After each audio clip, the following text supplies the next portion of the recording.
In the Ebola crisis, we're facing something that is extraordinarily unusual in our modern world, which has swept through people we know, value, care for, have a sense of responsibility for, have partnered with very often.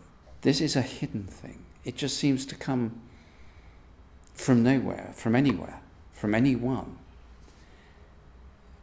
You're infected by the people you love most and grieve for most. They are most dangerous to you when they've died. This is a challenge to the very heart of what it is to be human.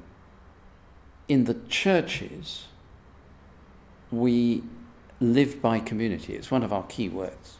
Reconciliation, community, getting together, the Eucharist, the common table, sharing the love for one another that Christ gives us by his Spirit in the life of the church. And Ebola strikes straight into the heart of that. Community suddenly becomes not a place of safety, but a place of extreme danger. And so I think that how the churches grapple with this takes us right back to who Jesus is, to the love that goes well beyond anything reasonable and reaches to those who are struggling, who are dying, who are lost, who are in darkness. I think from a recent trip in West Africa, not in a country touched by Ebola, one of the things that struck me most forcefully was not merely the horrendous statistics, which are by themselves enormously important, but also the depth of the sorrow that comes with a disease that undercuts the key values of that part of the world. How do you treat the dying?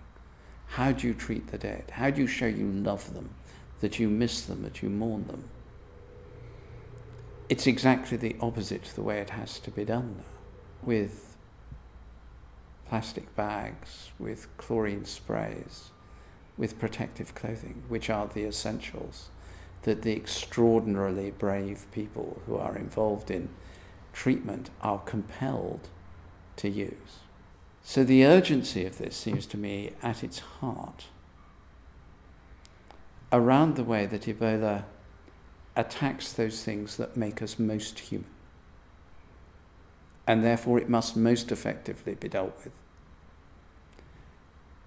And I think, because I'm someone who comes from a religious, a faith background, I'm not a medic, I don't have the skills to understand this, I want to talk about one word in the international response, and that word is fear.